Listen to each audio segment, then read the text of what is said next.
Hello my dear students. Today we start the topic new chapter. अब हम लोग start करेंगे. ठीक है बेटा. इससे पहले वाला जो चैप्टर था हमारा कंप्लीट हो चुका है. सेल हम अच्छे से पढ़ चुके हैं. माइक्रो ऑर्गेनिजम्स अच्छे से कवर कर चुके हैं. ठीक है. क्रॉप प्रोडक्शन अच्छे से कवर कर चुके हैं. क्लियर. सेल चैप्टर में फिर भी कोई डाउट हो तो बेटा आप लोग मुझसे क्वेश्चंस पूछ सकते हो. ठीक है. अदरवाइज आपको वो चैप्टर कंप्लीट हो चुका है, उसकी आपको डीपीपी सॉल्व करनी है. ठीक है. डीपीपी सॉल्व करोगे एंड देन मुझे उसके आंसर्स आप भेजोगे कि हाँ मैम मैंने इसके आंसर्स ये सेलेक्ट किए, ये सॉल्व कर दिए. रेस्ट मैं और भी आपको डीपीपीज भेजूंगी जिसमें आपको उस चैप्टर के क्वेश्चन आंसर्स मिलेंगे. आप उसके आंसर्स सेलेक्ट करोगे, चूज करके लिखकर फिर मुझे भेजोगे. ठीक है बेटा. जितनी प्रैक्टिस करेंगे उतना अच्छा है. आज मैं आप लोगों के सामने जो टॉपिक लेकर आई हूँ, जो नया चैप्टर है हमारा, that is conservation of plants and animals. बहुत इंटरेस्टिंग चैप्टर है, कलरफुल चैप्टर है. कलरफुल इन द सेंस अर्थ के बारे में, अर्थ के ऊपर plants, different different varieties of animals पाए जाते हैं, है ना. सेंचुरीज और अर्थ के ऊपर जो डिफॉरेस्टेशन हो रहा है, बायोडाइवर्सिटी हम जानेंगे.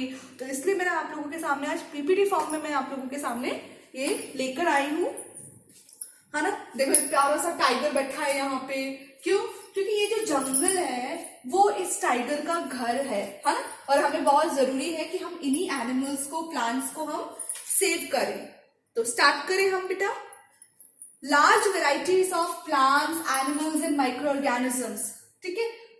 अर्थ पर पाए जाते हैं जिनको नेचुरल रिसोर्सेज बोलते हैं. अब हम बात कर रहे हैं प्लांट्स एंड एनिमल्स की कंजर्वेशन की. तो सबसे पहले तो हम ये जाने कि भाई क्यों जरूरत है कंजर्वेशन की, है ना. अर्थ के बारे में जान लेते हैं, नेचुरल रिसोर्सेज और अननेचुरल रिसोर्सेज के बारे में हम जान लेते हैं. तो बेटा जो नेचुरल रिसोर्सेज है वो क्या है? जो अर्थ के ऊपर जितने भी लिविंग ऑर्गेनिजम्स पाए जा रहे हैं, प्लांट्स, एनिमल्स, माइक्रो ऑर्गेनिजम्स और ह्यूमन बींग्स, बर्ड्स, ठीक है, ये सब क्या है? नेचुरल रिसोर्सेज है. लेकिन अगर वही मैं बात करूं तो अननेचुरल रिसोर्सेज कौन से हैं? एयर, वाटर, सॉइल, सनलाइट, ये सब क्या है बेटा? अननेचुरल रिसोर्सेज है. ठीक है. क्लियर. ये दोनों ही चीजें मिलकर पूरी एक अर्थ बनाते हैं. ठीक है. Wise and judicious use of natural resources is called conservation. अब क्योंकि हमारे चैप्टर का नाम ही कंजर्वेशन है, तो कंजर्वेशन का मतलब क्या है ये भी तो जानना पड़ेगा.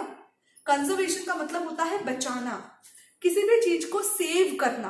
अब देख, जैसे कि हम कहते हैं मेरे पास में बच्चों को चॉकलेट्स खाने का बहुत शौक होता है ना. तो मेरे पास में एक चॉकलेट की है, कैंडी का पूरा एक बॉक्स है. अब उसको कैसे खत्म करना है ये मेरे ऊपर है. अब या तो मैं उसको एक दिन में भी खत्म कर सकती हूँ, पर पापा ने मुझे गिफ्ट किया है तो मैं क्या करूंगी, उसको इतनी जल्दी खत्म नहीं करूंगी. मैं क्या करूंगी, मैं टाइम डिसाइड करूंगी कि मैं हर दिन सिर्फ और सिर्फ 2 ही कैंडीज खाऊंगी. ठीक है. तो मैंने क्या करा, दिमाग लगाया. वाइज एंड जुडिशियस मतलब जो सही है. तो दिमाग लगा के जो सही चीज है उनकी वजह से नेचुरल रिसोर्सेज को बचाना, है ना. लाइक आजकल देखो आप, लोग कितनी जल्दी मतलब लायन, टाइगर्स का शिकार कर रहे हैं, है ना. बर्ड्स को मारा जा रहा है. तो इनकी वजह से अर्थ के ऊपर एनिमल्स की जो प्रेजेंस है, एनिमल्स के नंबर्स क्या हो रहे हैं, कम होते जा रहे हैं. पर हमें उनको बचाना है. तो इसलिए हमें क्या करना पड़ेगा, वाइज एंड जुडिशियस मतलब सेफ तरीके से दिमाग लगा के अच्छे से हमें इन नेचुरल रिसोर्सेज को बचाना है, क्योंकि तभी हमारी अर्थ लाइव रहेगी. अदरवाइज अर्थ क्या हो जाएगी, खत्म हो जाएगी. ठीक है. तो उसको हम कंजर्वेशन कहते हैं, बचाना. कंजर्वेशन का मेन पर्पस क्या है? क्यों करते हैं हम कंजर्वेशन, क्यों करते हैं हम बचत? हम कहते हैं ना वो पानी बचाओ, है ना. क्यों बचाओ? क्योंकि धीरे धीरे पानी अब क्या होता जा रहा है, अर्थ पर जो यूजेबल वाटर है, पीने लायक पानी बेटा, वो तो खत्म होता जा रहा है. 0.01% ही रह गया है वो तो उसको बचाना बहुत जरूरी है. कैसे बचाएंगे? जब हम दिमाग लगाएंगे. जैसे कि कई लोग दिमाग लगाते हैं, जमीन में गड्ढा कर लेते हैं तो पानी भर जाता है रेन वाटर का, है ना. और रेन वाटर हार्वेस्टिंग करते हैं, छत के ऊपर पानी जो भरता है उसको सीधे कहाँ पहुंचाते हैं, पाइप के थ्रू जमीन में पहुंचाते हैं. तो ये सब क्या है, वाइज एंड जुडिशियस यूज है किसके, नेचुरल रिसोर्सेज के. ठीक है. तो कंजर्वेशन किस लिए, ताकि कंटिन्यूअस अवेलेबिलिटी बनी रहे. ये जो भी नेचुरल रिसोर्सेज है, plants, animals, micro organism, birds, हमेशा अर्थ पे प्रेजेंट रहे, इसलिए उनको बचाना बहुत जरूरी है. इसके अलावा हमारे एनवायरमेंट की क्वालिटी हमेशा बची रहे. अर्थ जिस नेचर की बनी है, हमेशा अर्थ पर वो नेचर हमेशा एग्जिस्ट करे, हमेशा अर्थ हरी भरी रहे, ऑक्सीजन हमेशा अच्छे अमाउंट पे प्रेजेंट रहे. ऑक्सीजन होगी तो ही हम सांस ले पाएंगे, है ना. वाटर होगा तो ही हम हमारी प्यास बुझा पाएंगे, तभी प्लांट्स ग्रो कर पाएंगे, है ना बेटा, तभी तो अर्थ हरी भरी रह पाएगी। अदरवाइज अर्थ क्या हो जाएगी, सूख जाएगी, प्लांट्स नहीं होंगे तो डेड हो जाएगी। ठीक है, तो नेक्स्ट स्लाइड में हम मूव ऑन करते हैं। सबसे पहले जानेंगे हम बायोडायवर्सिटी।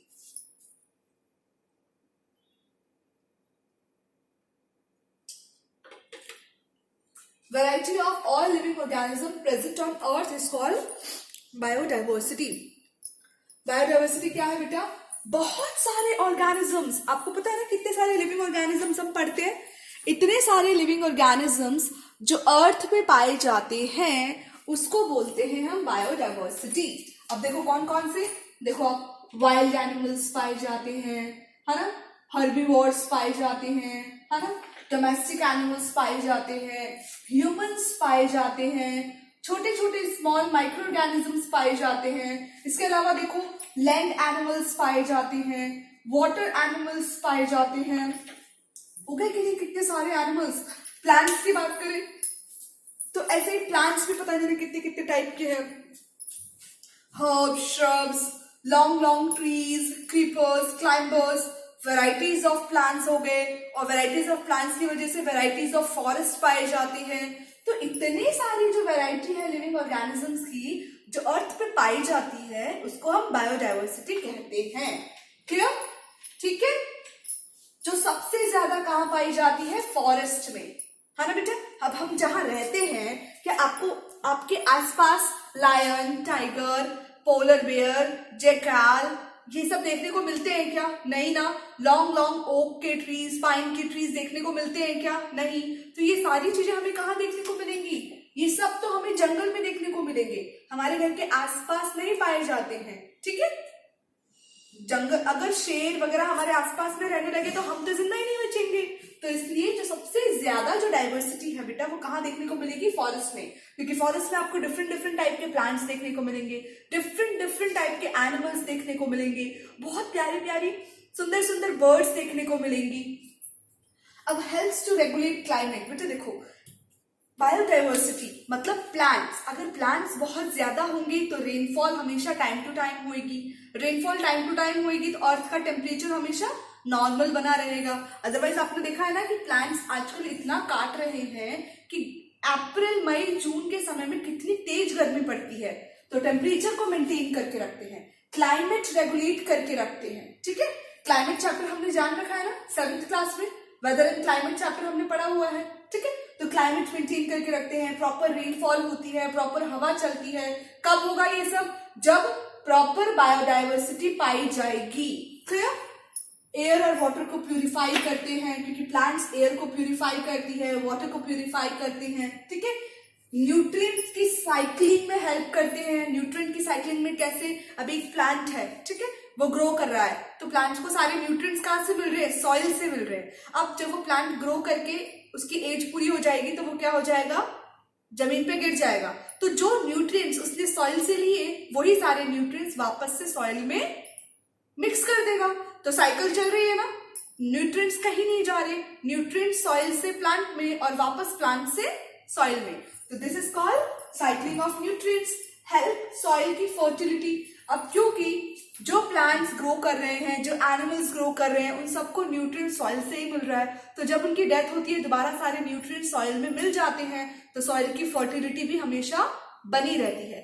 जो माइक्रो ऑर्गेनिजम्स जो सॉइल में ग्रो करते हैं, एक टाइम के बाद में वो भी मर जाते हैं, तो उनके भी सारे न्यूट्रिएंट सॉइल में मिल जाते हैं, तो इसलिए सॉइल की फर्टिलिटी हमेशा बनी रहती है। ठीक है, डन, इतनी बात समझ आ गई। ये देखो आप कितनी प्यारी बायोडाइवर्सिटी हमें देखने को मिल रही है। देखो आप वेराइटीज ऑफ, देखो ये छोटी सी सेल है और ये सेल जब बहुत ज्यादा नंबर्स में बढ़ती है, आपने सेल चैप्टर पढ़ लिया है, तो टिश्यू बनता है, टिश्यू जब बहुत ज्यादा तो ऑर्गन बनता है, ऑर्गन जब बहुत सारे होते हैं तो एक ऑर्गन सिस्टम बनता है, और जब बहुत सारे ऑर्गन सिस्टम मिलते हैं तो एक पूरी बॉडी बनती है। ठीक, देखो आप कितने अलग अलग डिफरेंट डिफरेंट टाइप के प्लांट्स हमें देखने को मिल रहे हैं। हमें देखो डिफरेंट डिफरेंट टाइप के एनिमल्स, बहुत माइन्यूट से माइन्यूट एनिमल्स से लेके बहुत बड़े से बड़े एनिमल्स तक हमें देखने को मिल रहे हैं। तो ये सब क्या है?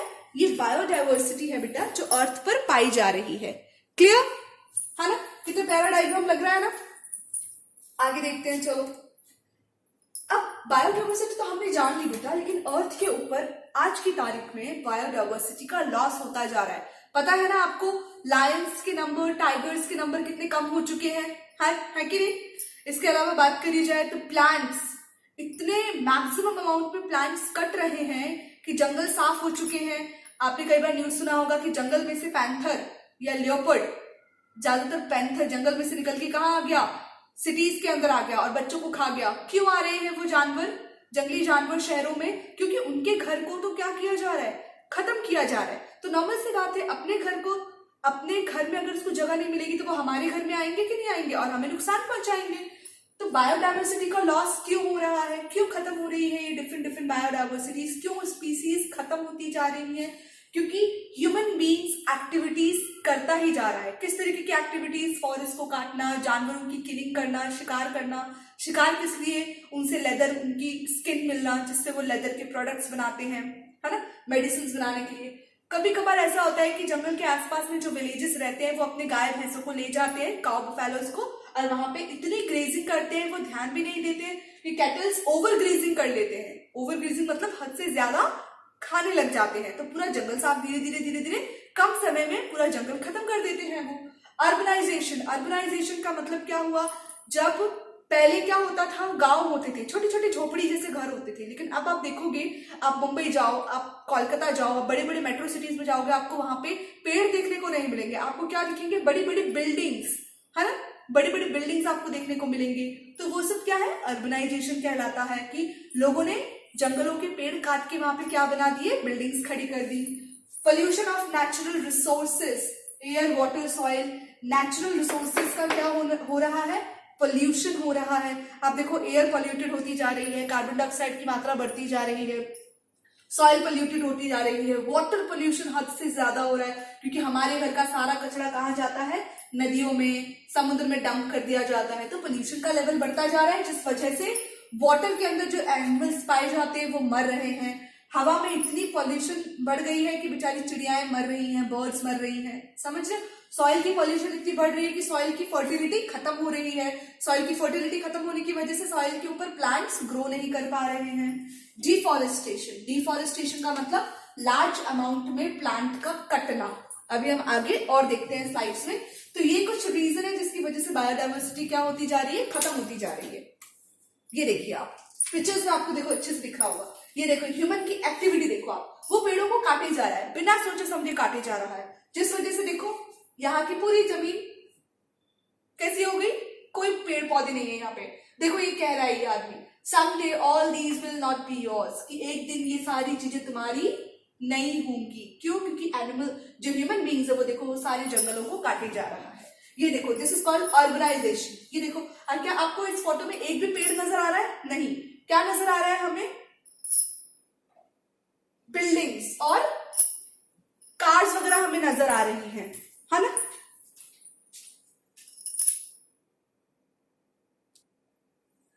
उधर देखो, आप इस वाले फोटो को देखो, यहाँ पे देखो ओवर ग्रेजिंग हो रही है, गाय भैंसों को छोड़ दिया है, काऊ बफेलो को, और वो पूरे जंगल को देखो धीरे धीरे करके साफ कर देती है। ठीक है, क्योंकि प्लांट्स जितनी जल्दी ग्रो नहीं करते उतनी जल्दी तो वो क्या हो रही है? खा के खत्म कर देते हैं। ये देखो आप, दिस इज कॉल्ड डिफॉरेस्टेशन। पूरा फॉरेस्ट था, लेकिन देखो धीरे धीरे पूरा फॉरेस्ट क्या कर दिया? क्लियर कर दिया, है ना। और पीछे का जो फॉरेस्ट बच रहा है ये भी काट देंगे सारे।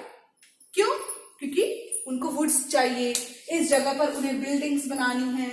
तो ये सारी चीजें हमें देखने को मिल रही है, जिसकी वजह से बायोडाइवर्सिटी क्या हो रही है? खत्म होती जा रही है।